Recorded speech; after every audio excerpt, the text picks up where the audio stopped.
News every 15 minutes, weather every 10, and sports twice an hour. Newstalk, KGVO, AM 1290 and 101.5 FM. You're listening to Montana Morning with Peter Christian. Montana is in mourning today. One of the last Doolittle Raiders is dead. Good morning, everyone. It's Montana Morning. It's Thursday, June 23rd, 2016. Skies partly cloudy. It's 48 degrees in Missoula. Our newscast this morning sponsored by AAA. AAA pays for itself with discounts on big brands. Joy now, get a free canvas tote. Visit AAA.com/Montana. One of the last two surviving members of the Doolittle Raiders who bombed Japan during World War II in retaliation for the attack on Pearl Harbor has passed away here in Missoula. Retired Staff Sergeant David Jonathan Thatcher died yesterday at a Missoula hospital. He was 94. His son Jeff told the Missoulian that his father had a stroke on Sunday.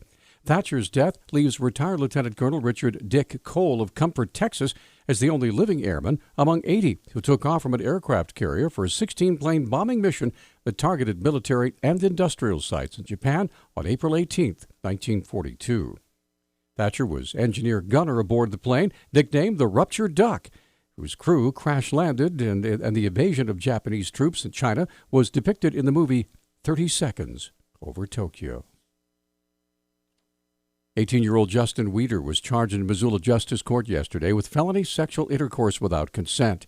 Deputy Missoula County Attorney Celine Kepke addressed Judge Karen Orzak. This is a sexual intercourse without consent case with a 15-year-old victim. The defendant did admit to having sex with the victim. He continued to have contact with the victim after the father had asked him not to, and there may be other charges being filed soon, Your Honor, with a different victim. Kepke asked Judge Karen Orzak for the bail amount of $2,000, which Orzak said she initially did not agree with. Given that the defendant is just 18, we're asking for some bail to be set, somewhere around the neighborhood of $2,000, given that this is a felony charge. In the alternative, Judge, we're asking for PTS regardless of whether he's released OR or on bail. That's pretrial supervision. Orzak set bail at $2,000 and ordered Weeder or any member of his family not to have any contact with the victim or her family.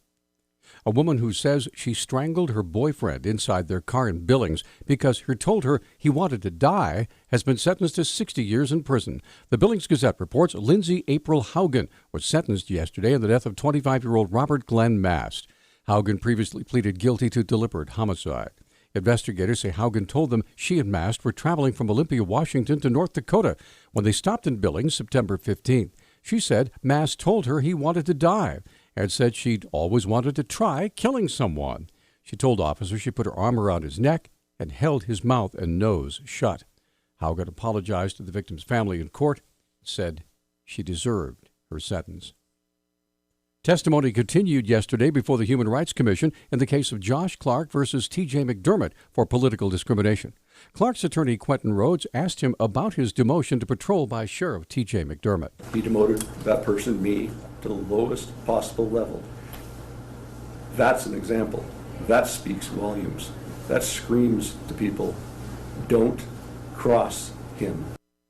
And Rhodes explained the role of the hearings examiner from the Montana Human Rights Commission, Caroline Holeen. Her job in this case is to determine, as a matter of fact, whether the investigator is correct that there was discrimination and retaliation, and then if she agrees with the investigator, to determine, as a matter of fact, the amount of the damages that were caused by the discrimination or retaliation that she might find. CPA Dale Williams addressed the issue of lost wages and benefits due to Clark's forced early retirement. Rhodes asked Williams to quantify the net amounts Clark would have realized had he been able to stay on at the sheriff's office until retirement, starting at age 50, then on to 55, and then to 60. If he'd retired at 50, the loss is $211,933. The total of the same three components would be $592,764. Using the same three components, it would be $905,231. Testimony continues this morning at the Grant Creek Inn at 9 a.m. Researchers say Montana could reduce its spending on jails and prisons if detention facilities and treatment programs focus their services on those most likely to reoffend, while others could be supervised by an increased number of probation and parole officers. The Council of State Governments Justice Center also recommends that Montana use its pre-release centers more efficiently. family, create a standardized system to determine if offenders should be paroled, and make more timely parole decisions. The Justice Center is presenting its recommendations to the Commission on Sentencing during its two-day meeting that began yesterday. Other recommendations include referring more cases for deferred sentencing and expanding problem-solving courts, like drug courts. The council also recommends expanding eligibility for crime victim compensation benefits. Missoula County Commissioners have chosen Landy Holloway to succeed retiring Justice of the Peace Karen Orzech.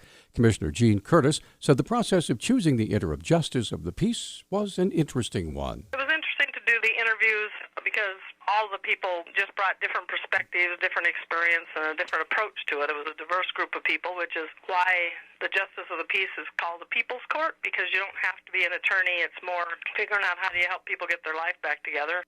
Curtis said the selection of Holloway by the commissioners was quick and unanimous. She was very familiar with our jail diversion work that we've been working on, and I think she'll look for solutions, alternatives. She believes in peer support. One statement that she made that stuck with me was that good people make mistakes, and I kind of like that approach. Curtis said Holloway will be sworn in July 9th, immediately after Judge Orzech steps down on the 8th, and will be able to run for the full term in this November's election, should she choose to run.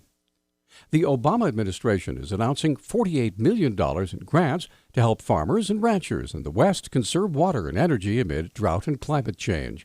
Agriculture Secretary Tom Vilsack is scheduled to discuss the plan today in Colorado. The Agriculture Department said the effort will include 76 projects in at least 11 states.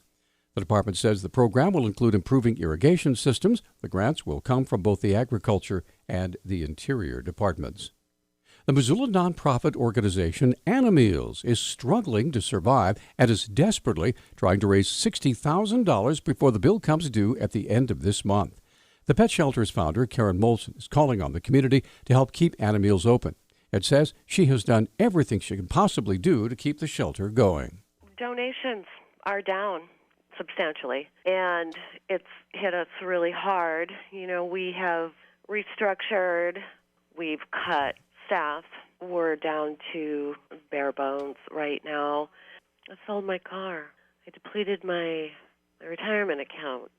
I'm out of money. Molson says it's too difficult for her to imagine what will happen after June 30th if the money is not raised. It would be catastrophic for so many people. You know, we have 63 homebound disabled households that we feed their pets. We helped 90 families in crisis situations last year feed their pets when they lost their jobs or their house burnt down. Animeals has been in Missoula for 13 years now and managed to make it through the 2008 through 10 recession. But Molson says the nonprofit has never been this near to force closing its doors. Our News Talk time now is 6:13. News Talk, KGVO. Missoula's official weather station. Mostly sunny skies today with our high temperatures in the low 80s. It will be breezy with wind gusts as high as 20 miles per hour. Isolated threat of a shower tonight. Showers and thunderstorms expected Friday with highs in the 60s. I'm meteorologist Brooke Foster for KECI 13.